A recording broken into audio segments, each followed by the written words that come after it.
Reynolds, welcome to the Conversation Coffee Break. Thank you very much for having me. Right, my first question, I'm going to hold up your book because people can see, because this is the proof coffee that I've got, and you've got yours too. So can you tell the listeners of the Conversation Coffee Break about your new book, Shatter Creek? Yeah, sure. So Shatter Creek is the second book in the Detective Casey Wray series. So it's set on Long Island in New York in the States. And it follows on immediately from the events of Black Creek Bay, which is the first book in the series.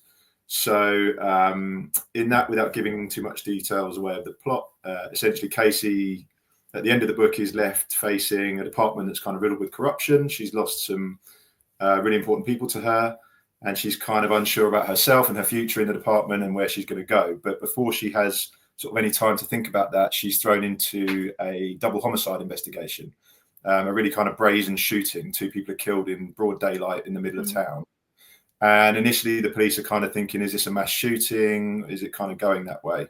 And Casey, the book opens with Casey kind of in that kind of crazy situation where they're trying to work out, how many people are shooting, who's been shot, why they're shooting. And then it's just that kind of chaos. From there, a third body turns up shortly after, and suddenly it turns the case on its head. So it looks like what they're dealing with is a kind of domestic dispute here. And all signs kind of point to one person. But as the case develops, it's kind of Casey who kind of keeps picking at those loose ends. And there's a key witness that disappears and some evidence that just doesn't fit. And so Casey very quickly comes to realize that there's a lot more going on here than she realizes. Okay, well, I've got 2 questions that aren't actually on our list. I'm sorry, but the prep questions. Come on now. I know I gave you all the prep questions, but this question, because we both write series, and I was just wondering, how easy is it for you to return back to your characters and back to their world? Do you know what? It's a double-edged sword, and you'll know this as well. In that, when you come to a new series or a standalone, obviously you're creating a world, so there's no rules really to work by, and that has its own challenges, but it also brings opportunities. Whereas obviously coming back to a series, you've got established characters. I mean, going beyond the kind of basics of when they were born, whether they've got a cat, all that kind of stuff. Just having to work within the constraints of their personality and their relationships with people around them, and obviously the story as it's been created, that is tricky. I would say. So this is the second series I've written. I'd say on balance, I probably prefer writing in an established universe, because it's nice to have that kind of world partially built, because you're never too constrained. As much as I'm moaning about it in the first part of the answer, you've still got the opportunity to expand that world, to change how people relate to other people, to bring in new characters. So I would say probably I do like writing within a series as much as I enjoy that initial kind of flash of inspiration and creating a new series and a new character. I'm writing a standalone next, and I've been planning it, and honestly for the first day I was like, I have no idea how to write a book. I have no idea how to tell a story, because I was so used to my world with Henley. I'm just used to it, and then I was like, what are characters? But are you finding a groove now? Yeah, I think I kind of had to get out of my head and just remind myself, it's still still in the crime world. You're still writing a thriller. There's still murder. It's like the rules, some of the rules haven't changed. So once I had a word with myself, I got into the groove of it, but it took a while. Honestly, there's days when I look and I don't know which way up the keyboard's supposed to go. It's literally, but as you say, you kind of get past that, and I think probably what similar to what you did, you remind yourself, I've done this before. You can do this. I've done it several times. So you just need to put your finger out and get on with it. Exactly. It's like, I can write a book. So Rod, what came to you first? Was it the character, a specific scene, the overall premise, or something completely different? Obviously, because it's a second book in a series, it came from the first one. The first book was inspired by a real life series of killings. It's become a lot more famous now. This set of killings called the Long Island Serial Killer. There's a documentary on Netflix about it now, and actually since I wrote the first book, they've subsequently found the real life killer, so that's why it's been in the news. Yeah, they did. And like all these killers, you imagine these kind of masterminds, and he turned out to be a complete idiot who just got away with it through the usual combination of kind of incompetence and kind of lack of interest, and because a lot of the victims were sex workers, there was kind of police just utter lack of care. But so the second book, obviously, you're building on that established character. And the idea came to me for this particular book, for the plot anyway, came from wanting to set up what looked like a very kind of structured whodunit that then becomes in the middle, you realize actually it's not, it's a whodunit, and kind of turning that on its head halfway through. So it was almost a test to myself. I always like to try and do something different with each book, whether that's in terms of perspective or characterization or plot. And that was kind of where I came to with this one, where I wanted to try and do something different. I like, you know what, that's the first time I've heard of like a whodunit. I like that. No, but it's kind of good. It's a nice way to like think about your own books also. Yeah, I guess, because there's a different challenge there, right? It's in some ways it's a lot easier to write a whodunit because you've got that built-in mystery to keep it going. When it's whodunit, you've got to build motivation and things like that, and that was quite tricky to sustain that over the first part. And then obviously you turn it on its head and you bring that midpoint kind of twist, and suddenly the book's got a whole new energy, which, I mean, sorry, I'm getting into one of the questions you've got for later, but it kind of propels you into that second half as a writer, which, you know, I don't know about you, but I find the middle part is always the trickiest. Yeah, because is that around the, no, it's not that 20,000 mark, is it? It's probably around, well, it depends how many words you write, to be honest. But I think the trick is, it's like you're asking yourself, actually, am I actually on the right course? Is this going the way, because I plan, is it going the way I planned it to go? And sometimes it doesn't, and it's then kind of like trusting the writing to follow through in a different route. Yeah, absolutely. Okay, so which character surprised you the most whilst writing Shatter Creek? So this is a little bit of a spoiler, but I had an idea quite early in the writing that I wanted to, don't laugh at me, giving away spoilers on my own book. I had the idea that I wanted to bring in, so I wrote a standalone before this series set in London, my only book set in London. And I'm quite fond of the characters from there, but I could never really find a way to bring them back into another book. So I had the idea to bring those couple of those characters into this story. And originally they were just going to be like a cameo, just a kind of nod to the readers that have been with me sort of from back in the day. But actually very quickly it became obvious that I could build them into a story in quite a big way and quite a natural way. So that was a lot of fun, bringing in characters from a completely different universe that had no connection to this story initially, and using them in this perspective. And also because they were sort of anti-hero characters, you can bring them into this without the my detective, or indeed the readers that are new to this or hadn't read that book, knowing which side of the line they're on. So that was quite fun to play with. Are they good guys? Are they bad guys? Are they, you know, what they're here to do? So did you feel a bit proud of yourself, like I did it, I got them back? Honestly, it's probably the same with you. Like, I'm not sure if pride comes into it anymore. It's just like scratching that itch with writing. Do you know what I mean? It's like, thank God, the relief of like, I've been meaning to, trying to do that for a long time, and I've done it. Thank God. Right, I can move on to something else now. I did that with one of the characters. My editor wanted me. Well, I did cut the character from. Can't remember what book it was now. I think the first book, And I was like, I'm bringing him back. I'm gonna bring. Like, I was just so attached to him because he was there from the beginning. I'm like, I'm going to bring him back. And then I brought him back in a cameo, and I wrote it. I was like, yes. And he makes sense in this cameo. I mean, the thing is, it's a bit silly because it's only a cameo to me. No one else knows about him, but I was just like, I did it. Yeah. So Rod, what's the most random fact you now know because of this book? Do you know, I had to think about this one. It's really boring, but because it's all set on Long Island, I've always gone to the places where I've set my books in the past, and I was due to go to Long Island when I was writing the first one, and COVID intervened, so I was literally booked and everything to go. And so it's the only place I haven't yet been to. I mean, I've been to New York and I've been to the surrounds, but I haven't been since I've written the book. So the exact areas, I always like to just get that last kind of realism, if you like. Yeah. So I've obviously done an awful lot of research about Long Island, just kind of getting it in my head. You know, you spend hours on Google Maps and images and that sort of stuff. So my boring but random fact is that Long Island would be the 13th biggest, I think it is, state in America if it was its own state, and it would be the most dense in terms of population. So there you go. Would it really? It would, yeah, which surprised me. I don't know why. Like, I guess it was basically, they call it the first suburb in the world, I guess, because it gets all those people from Manhattan just traveling in. So yeah.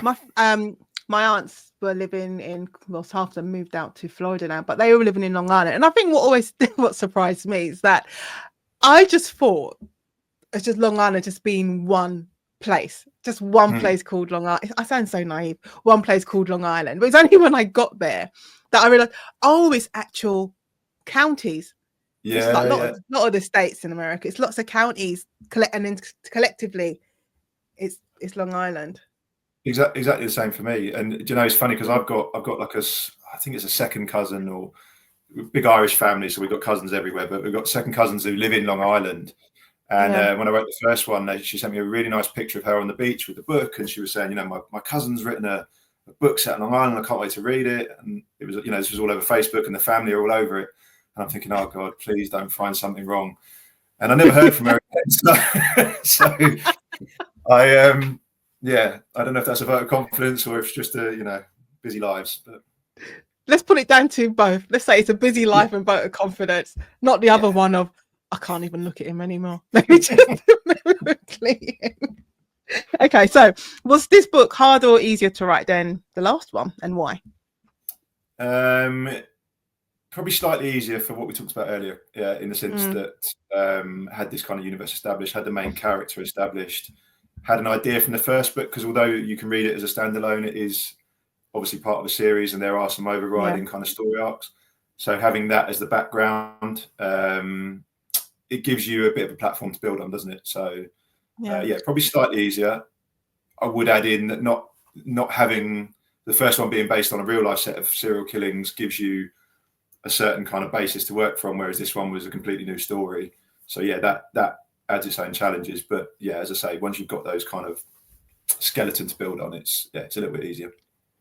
Why have you set your books in the States? Because like, when I'm thinking about the very first one you wrote, like The Dark Inside. Yeah, well, I mean, that was madness. I mean, setting it in the 40s in a part. I mean, I've been to quite a lot of the States and I spent a reasonable amount of time there, but setting it in one of the places that I'd never been within like 1,000 miles of. But when you're young and stupid, you don't think about these things, do you? So I was kind of quite lucky in that sense.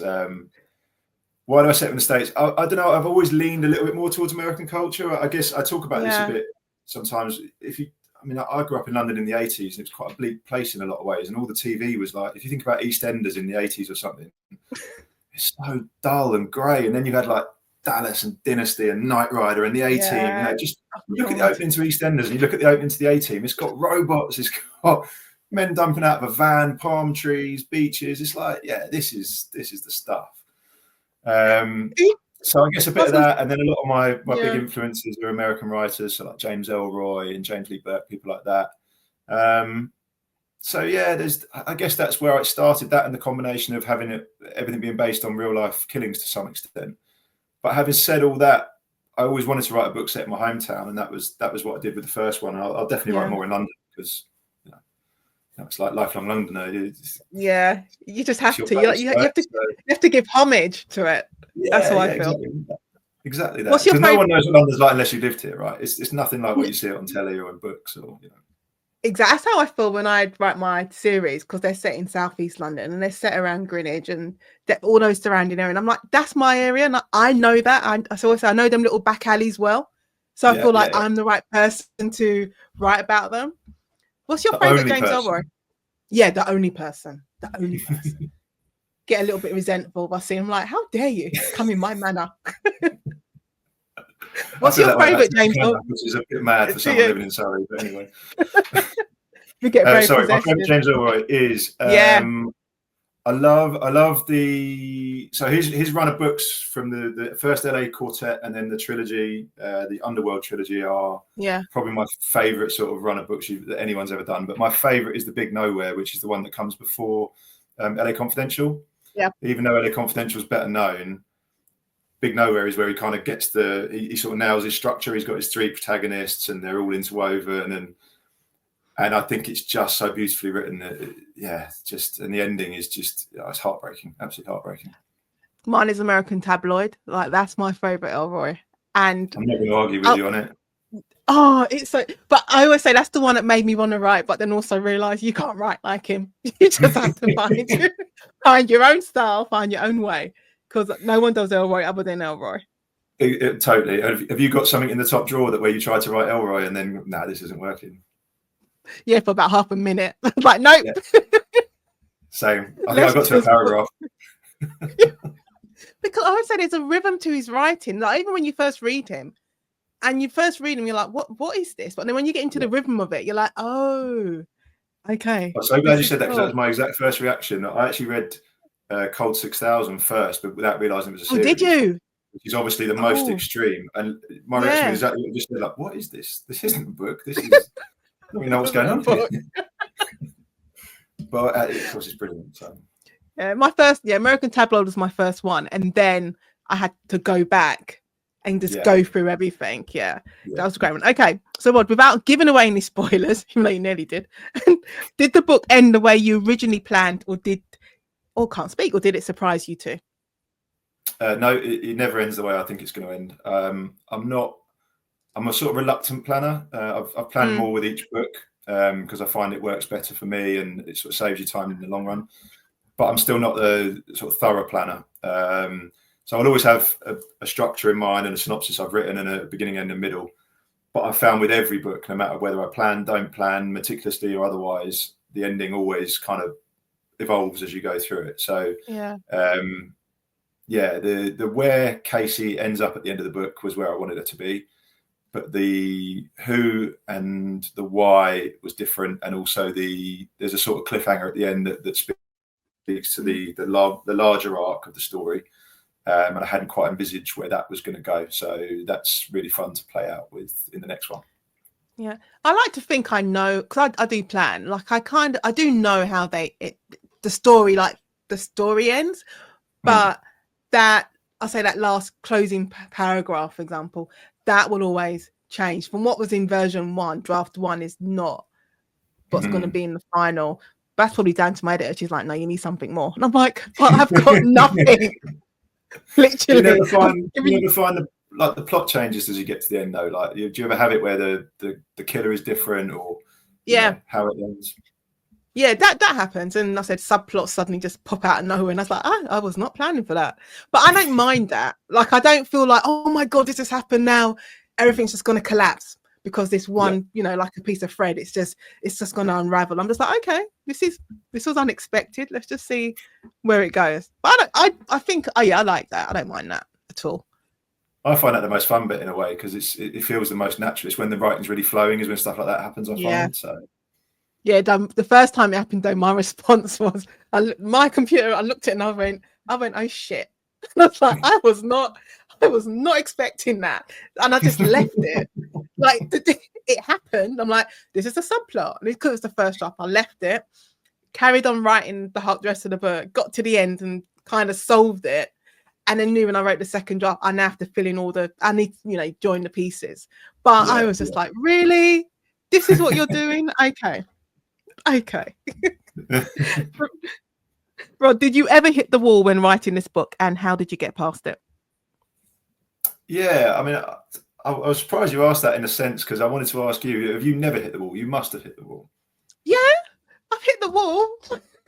With every book I get, don't you find?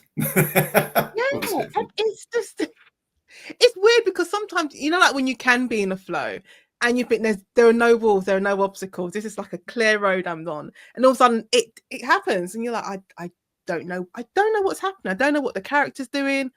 Even though I have a plan, I'm not sure if this actual plot line's even working. And when that happens, I just have to walk away. And that's the thing, it's the best thing to them. Like, I'm leaving you. I will come back in a day. Maybe I'll come back. I'm leaving a relationship. I'm closing the door. I'm out. I might come back. So you're threatening your book, in other words. Yeah, I threaten the book. You better sort yourself out. Yeah. Unless you start cooperating. It's you, it's not me. You've got to change. Oh my God, it's definitely you. I am not the problem here. It's definitely you. But that's the only way I can deal with it, though, is to walk away. Because the longer you stare at it and you try and fix sentences or move, it's not working. Sometimes you just have to walk away, and then it will come to you at some strange moment watching the football, and I'm like, oh, yeah, the washing up. I used to get it a lot when I was walking the kids to school. I'd be like, hang on a minute. Nearly walk in front of a bus or something. Like, sorry, sweetheart. Daddy's just got a bit distracted. I've just fixed the prop problem, so that's all right. Yeah, no, always hit the wall, every book at some point, but yeah, like you say. Yeah, it happened. But you know those moments, it happened the other day when I was asked, if you have an idea in the middle of the night, like, do you write it down? And normally I'm like, no. Or I'll be like, oh, I'll remember it in the morning, and I don't. And then about 2 weeks ago, for the first time ever in my life, I woke up at 4 a.m. I went to the bathroom, and I had this problem with a story that I'm writing. And for about a year, I was trying to work out the backstory to this character, and it just came to me. And then I wrote it down in my phone, and I felt so proud of myself. I was like, 4 a.m, I've written it down. I am not forgetting this. So hold on, has your phone got like notes with like, buy washing up liquid, go to the gym, remember this one was a serial killer as a child? Basically. Now, but the thing, I never used to do that before, but I'm like, no, you have apps, you have things available. So you might try and use them so you don't forget. Yeah, that makes sense. So Rod, what are you working on next?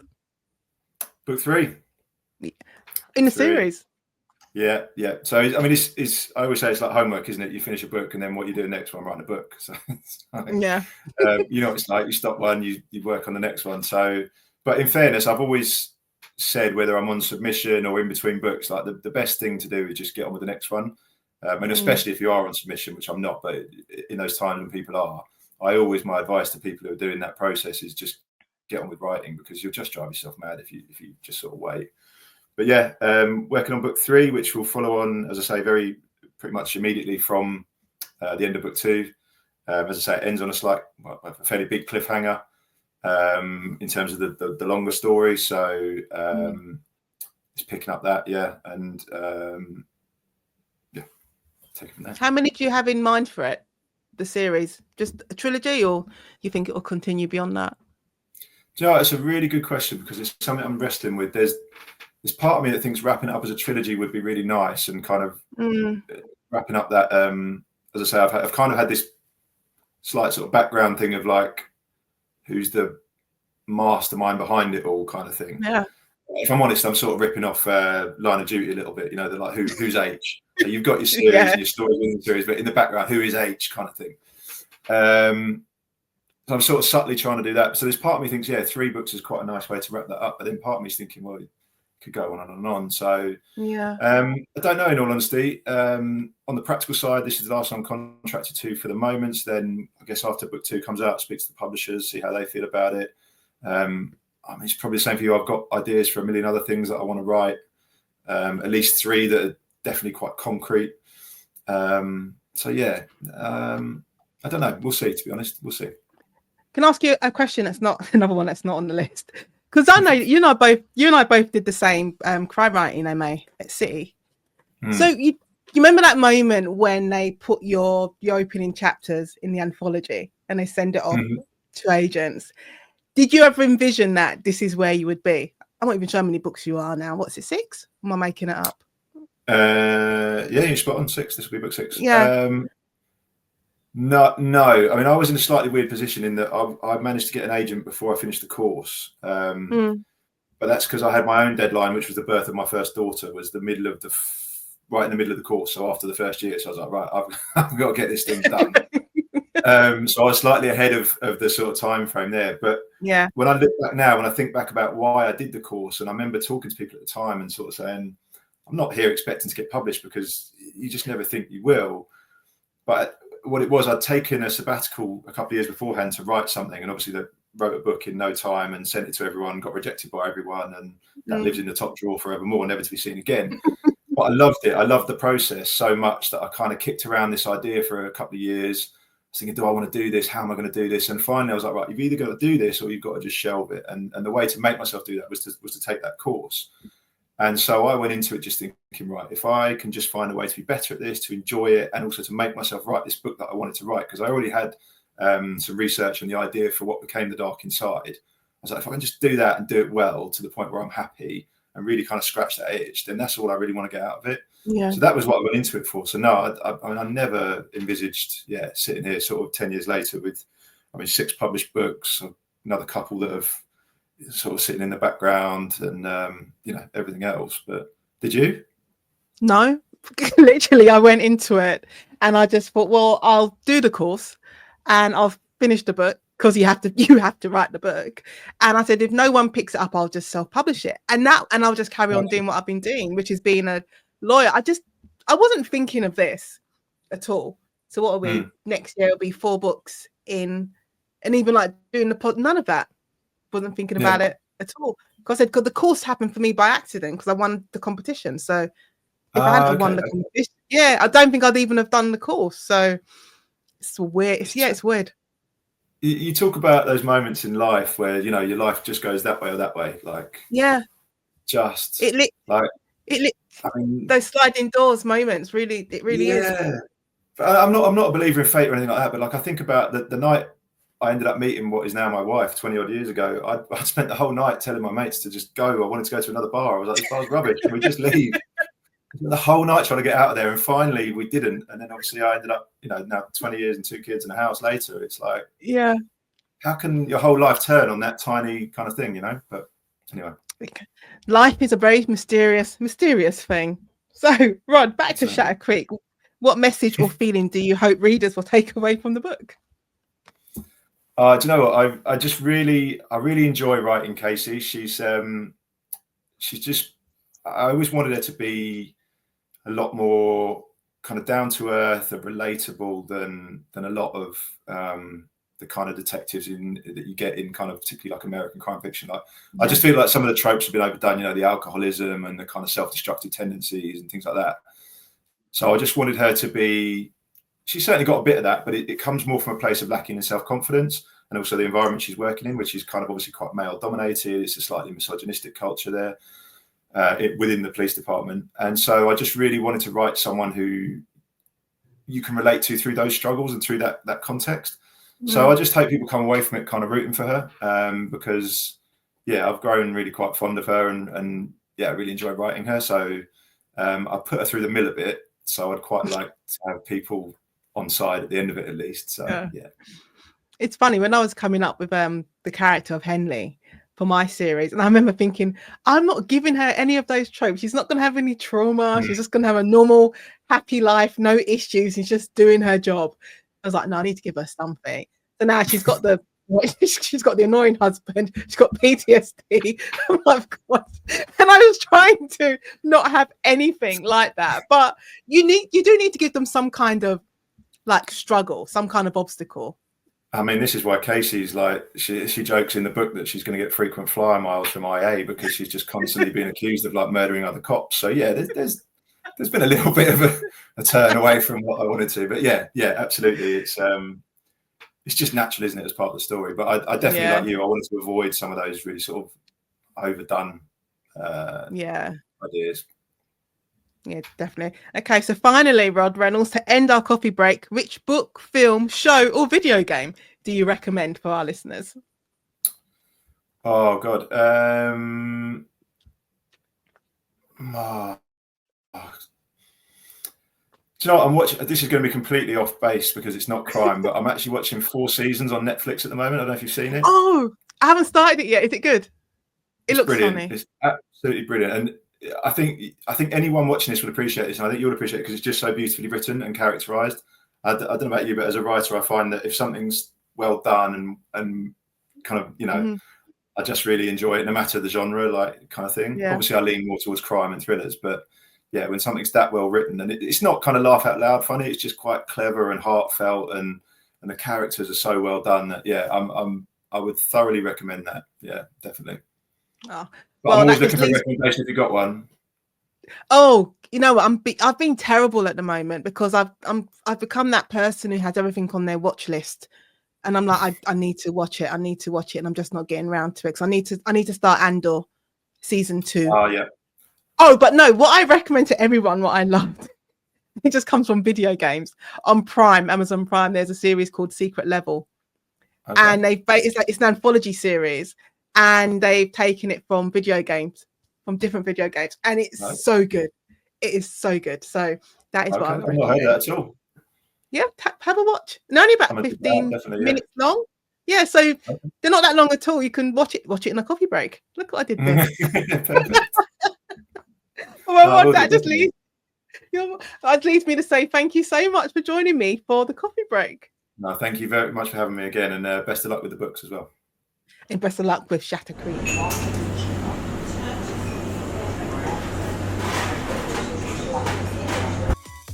And that's it for this coffee break. Thank you so much for joining me. Starting from season 4, we'll be bringing you regular coffee breaks, 20-minute episodes, perfect for a quick chat with your favourite authors about their latest books. And here's the fun part. Next season, we're answering your questions. If there's something you've always wanted to ask an author, send it in. Email your question to theconversation@nadinemattheson.com, and we might just answer it in a future episode with a special shout out to you, of course. Until next time, keep reading, keep listening, and I'll see you soon for another coffee break. Oh, and before I forget, don't forget, subscribe, follow, like, review, and share this episode with your friends. Your support keeps the podcast growing, and if you head down to the show notes, you can also support the podcast by buying us a cup of coffee. The links are in the show notes.